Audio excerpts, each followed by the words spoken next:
What happens when two of the most powerful voices in entertainment collide in front of millions of viewers?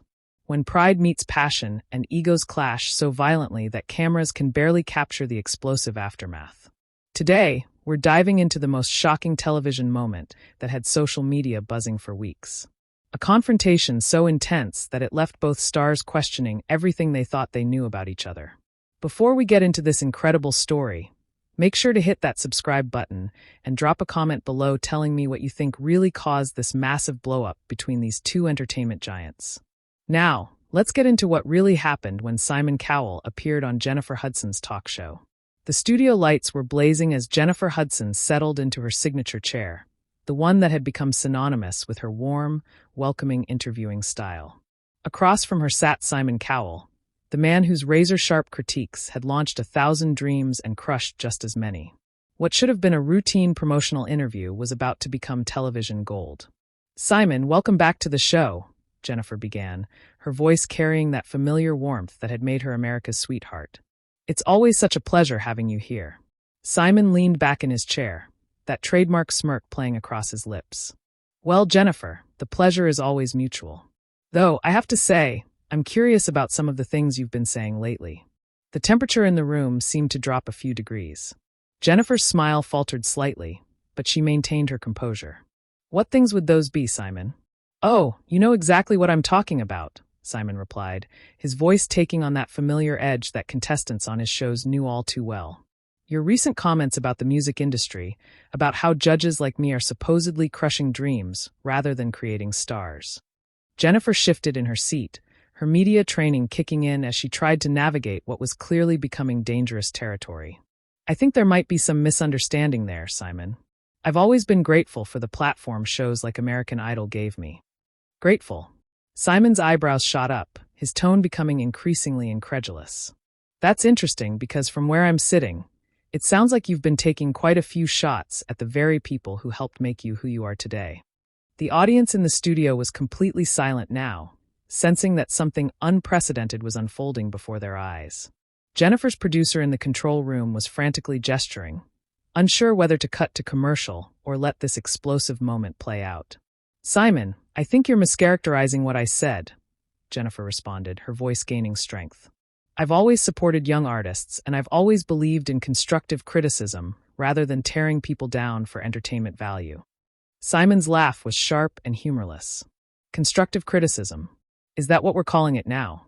Because last I checked, you were on every podcast and interview show talking about how judges need to be more compassionate, how we need to build people up instead of breaking them down. Sounds like a pretty direct criticism of my approach to me." "Maybe because your approach needed criticizing," Jennifer shot back, her composure finally cracking. "When did being cruel become synonymous with being honest? When did making people cry become more important than actually helping them improve?" The words hung in the air like a challenge thrown down. Simon's face hardened, and for a moment, the cameras captured something that viewers rarely saw, genuine anger flickering behind his usually controlled exterior. "Cruel." Simon's voice was dangerously quiet. "Now, Jennifer, let me tell you something about cruel. Cruel is letting someone believe they have talent when they don't. Cruel is sending someone out into an industry that will chew them up and spit them out because you were too nice to tell them the truth. Cruel is what this industry does to people who aren't prepared for it. And who made you the gatekeeper of who's prepared and who isn't?" Jennifer fired back, her own voice rising. "Who gave you the right to decide whose dreams are worth pursuing and whose aren't?"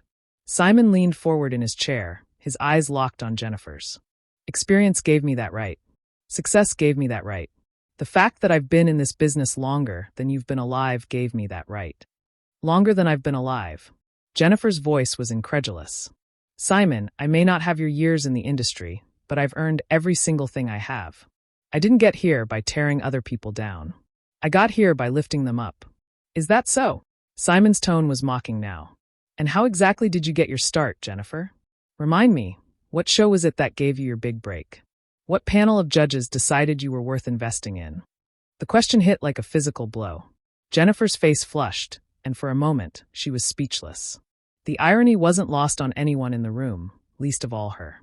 "That's different and you know it," she finally managed, but her voice had lost some of its fire. "Different how?" Simon pressed, sensing he had gained the upper hand. Different because it worked out for you. Different because you happened to be one of the lucky ones.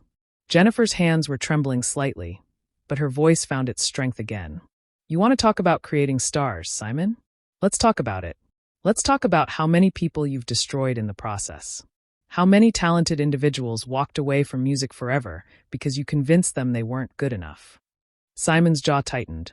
I've never destroyed anyone who had real talent.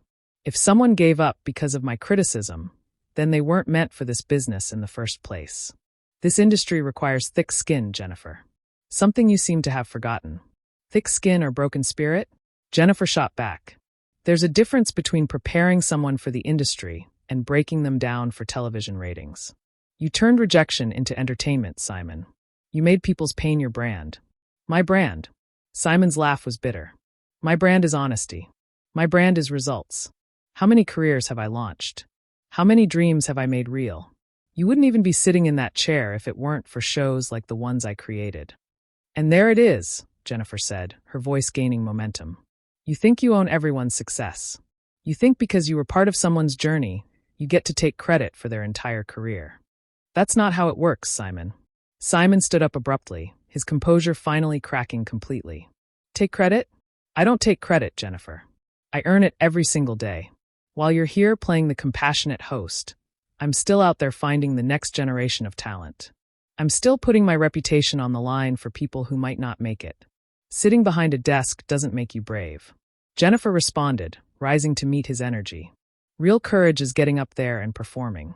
Real courage is putting your heart on the line every single time you step on stage, something you've never had to do.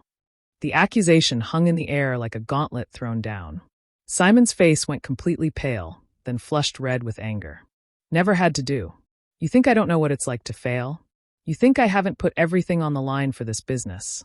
I think you've spent so long sitting in judgment of other people that you've forgotten what it feels like to be vulnerable, Jennifer replied, her voice steady now. I think you've hidden behind your power for so long that you don't remember what it's like to have someone else hold your dreams in their hands. You have no idea what you're talking about. Simon's voice was shaking with rage now. I've risked everything multiple times. I've bet my entire career on shows that everyone said would fail. I've put my name on talent that everyone else passed on. And you've also crushed people who deserved better, Jennifer countered. You've made teenagers cry on national television. You've told people they weren't good enough when what they really needed was guidance. You've confused being harsh with being helpful. Simon slammed his hand down on the arm of his chair. Those teenagers signed up for honest feedback. They came on that show knowing exactly what they were getting. I never lied to anyone, Jennifer. I never gave false hope. I told them the truth even when it was hard to hear. Your version of the truth, Jennifer corrected. Your narrow, limited version of what makes someone worthy of success. You turned subjective opinions into absolute judgments, and you destroyed people's confidence in the process. Confidence. Simon's voice was incredulous. Confidence doesn't make you a star, Jennifer. Talent makes you a star. Hard work makes you a star. The ability to handle rejection and come back stronger makes you a star. Not everyone has what it takes, and pretending otherwise is doing them a disservice. And who decides what it takes? Jennifer's voice was rising again.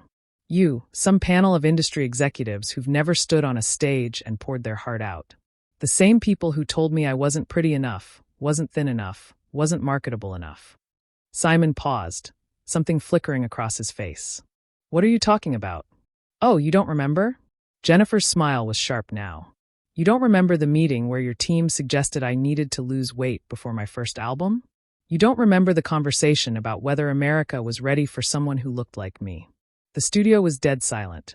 Simon's face had gone completely white. Jennifer, that wasn't. Wasn't what, Simon? Wasn't you? Wasn't your decision? Because I have very clear memories of sitting in a room full of executives, including you, discussing whether I was marketable enough as I was. Simon ran a hand through his hair for the first time, looking genuinely uncomfortable. The industry has standards, Jennifer. We have to consider commercial viability. That doesn't mean. It means exactly what it sounds like, Jennifer interrupted. It means you reduce human beings to market research. It means you take someone's dreams and filter them through focus groups and demographic studies. It means you forget that behind every audition, behind every performance, there's a real person with real feelings. This is business, Jennifer, Simon said, but his voice had lost much of its earlier fire. We can't make decisions based on feelings alone. We have to think about what sells, what resonates with audiences, what is staying power. And what is heart? Jennifer asked. What about what moves people? What about art that matters, not just art that sells? When did we stop caring about the music and start only caring about the machine? Simon's composure was completely shattered now. He began pacing behind his chair, his usual controlled demeanor replaced by something raw and desperate. You think I don't care about the music? You think I don't stay awake at night wondering if I made the right call? You think this is easy for me? I think you've convinced yourself that being ruthless is the same as being right, Jennifer replied, her voice softer now, but no less pointed. Simon stopped pacing and turned to face Jennifer directly, his eyes blazing with an intensity that made everyone in the studio take a step back. You want to know what I believe? I believe that I've given more opportunities to more people than anyone else in this industry. I believe that without my shows, without my investment, without my willingness to take risks, half the careers you're defending wouldn't exist. Your shows, your investment, your risks, Jennifer repeated, shaking her head. Do you hear yourself, Simon? Everything is about you. Every success story has to somehow trace back to your involvement. You can't stand the idea that people might succeed without your blessing. That's not true, Simon snapped, but his voice cracked slightly. I've supported artists who had nothing to do with my shows. I've invested in careers that other people wrote off. You've taken credit for other people's hard work, Jennifer finished. You've positioned yourself as the kingmaker when really you're just another businessman trying to profit off other people's dreams. Something inside Simon finally snapped. His face went from red to almost purple.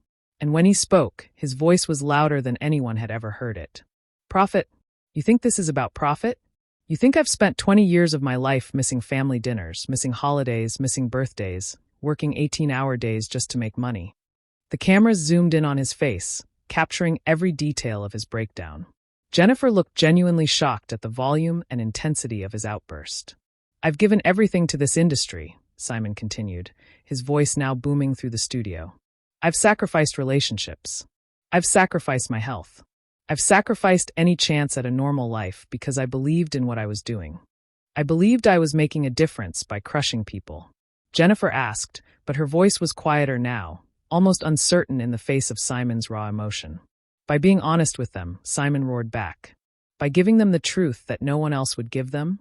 Do you think I enjoyed telling people they weren't good enough? Do you think I got some sick pleasure out of disappointing them?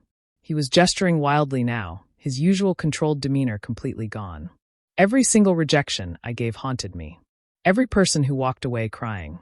I wondered if I was wrong. I wondered if I was being too harsh. I wondered if I was destroying something that could have been beautiful. Jennifer sat back in her chair, clearly not expecting this level of vulnerability from someone she'd always seen as cold and calculating. But you know what haunted me more? Simon continued, his voice still raised, but now tinged with something that sounded almost like pain. The people I said yes to who weren't ready. The people I put through who got chewed up by this industry because I was too afraid to tell them the truth. The people who trusted me to guide them and ended up broken because I failed them. Simon, Jennifer started, but he wasn't finished. You want to talk about destruction, Jennifer? Let's talk about the contestants I put through to Hollywood Week who had no business being there. Let's talk about the recording artists I signed who weren't ready for the pressure. Let's talk about the careers that ended in rehab, in bankruptcy, in complete nervous breakdowns because I was too concerned about being liked to be honest about their chances. His voice was reaching a fever pitch now, and several crew members were looking nervous. I learned that being kind in the moment can be cruel in the long run. I learned that false encouragement can destroy someone's life more thoroughly than honest criticism ever could. Jennifer was staring at him with wide eyes, clearly seeing a side of Simon Cowell that no one had ever witnessed before. So yes, Simon continued, his voice now at a volume that was making people in the control room wince. I became the bad guy. I became the villain. I became the person who told people the hard truths that no one else would tell them. Because someone has to do it, Jennifer. Someone has to be willing to be hated if it means saving people from a worse fate. But at what cost? Jennifer finally managed to get a word in, her voice barely audible compared to Simon's shouting. At what cost to them and to you? Simon's laugh was harsh and bitter. The cost to me? The cost to me is that people like you sit here and judge me without having any idea what it's like to carry that responsibility. The cost to me is that I go home every night wondering if I destroyed someone's dreams or if I saved them from destroying themselves. He slammed both hands down on the coffee table between them, causing Jennifer to jump and several glasses of water to spill. The cost to me is that I've become the person everyone loves to hate. The person who gets blamed for every failure and rarely gets credit for any success. The cost to me is that I can't even do an interview anymore without someone trying to make me feel guilty for doing my job. The studio was in complete chaos now. Producers were frantically signaling to each other. Audience members were murmuring in shock, and the cameras were capturing every second of what was clearly television history in the making. "Your job?" Jennifer asked, finding her voice again, despite the intensity of the moment. "Your job is to help people, Simon. Your job is to nurture talent, not to play God with people's futures." "Play God?" Simon's voice reached a new level of fury. "I never played God, Jennifer. I played the role that needed to be played. I was the reality check that this industry demands. I was the preparation for what comes next." He stood up again, towering over her seated form. "And you know what the real tragedy is? They'll remember that one person treated them like a human being instead of a commodity." "Human being?" Simon's voice was still raised, but losing some of its fury. "I treated them like professionals. I treated them like adults who could handle the truth about their chances in a competitive field." "You treated them like obstacles to overcome," Jennifer corrected, stepping closer to him. "You treated them like problems to solve rather than dreams to nurture. You forgot that behind every audition was someone's entire world, someone's biggest hope, someone's deepest fear." Simon ran both hands through his hair, his composure completely shattered. "You think I forgot? You think I don't remember every single face? You think I don't carry the weight of every decision I've ever made? Then why do you keep defending it?" Jennifer asked, her voice gentler now but still probing. "If you know the weight of what you've done, if you remember every face, why do you keep insisting that cruelty was the only option?" Simon sank back into his chair, suddenly looking older and more tired than anyone had ever seen him. "Because the alternative is admitting that I was wrong. The alternative is accepting that I hurt people unnecessarily. The alternative is acknowledging that maybe, just maybe, there was a better way, that I was too proud or too scared to try." The silence that followed was deafening. Jennifer sat back down across from him, and for a moment, the two of them just stared at each other across the coffee table that now seemed like a chasm between two completely different philosophies. "Simon," Jennifer said quietly, "admitting you were wrong doesn't erase the good you've done. It doesn't invalidate the careers you've helped launch or the talent you've discovered. It just means you're human enough to grow." Simon looked up at her, his eyes showing a vulnerability that none of the millions watching had ever seen before. "But what about all the people I hurt along the way? What about all the dreams I crushed that might have flourished with a different approach? How do I live with that?" "The same way the rest of us live with our mistakes," Jennifer replied. "You acknowledge them, you learn from them, and you do better going forward. You use your platform, your influence, your experience to build people up instead of tearing them down." Simon was quiet for a long moment, his hands clasped in front of him. "You really think it's possible to be honest and kind at the same time? You really think you can prepare people for this industry without breaking them first?" "I know it is," Jennifer said with conviction. "Because that's what I try to do every day.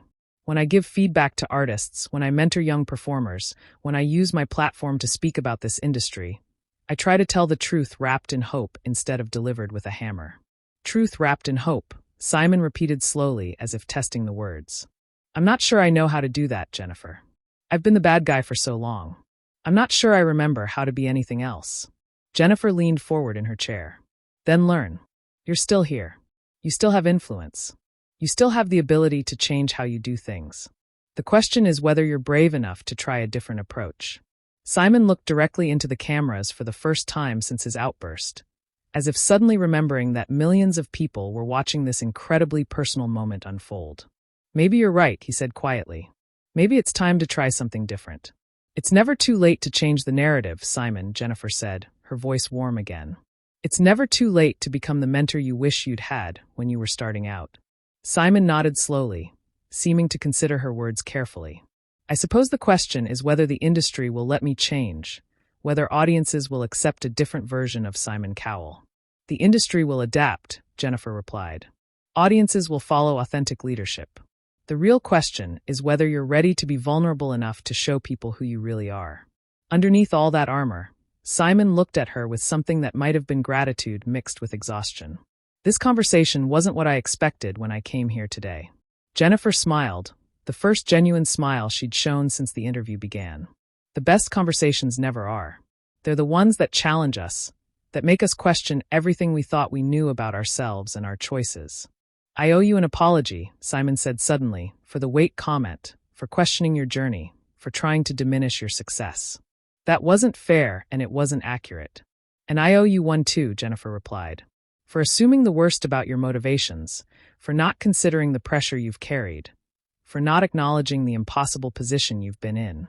Simon extended his hand across the table. Truce. Jennifer took his hand and shook it firmly. Truce. But more than that, maybe this is the beginning of a different kind of conversation about how we treat artists in this industry. As the cameras continued to roll, capturing this unexpected moment of reconciliation, both Simon and Jennifer seemed to realize that they had just participated in something much bigger than a television interview. They had stripped away the personas, the public images, the carefully constructed narratives, and found something real underneath. Well, Jennifer said, turning back to the cameras with a smile that seemed both relieved and hopeful. That certainly wasn't the interview either of us planned, but maybe it was the conversation we both needed to have. Simon nodded, looking directly into the camera. Sometimes the most important discussions are the ones we don't see coming.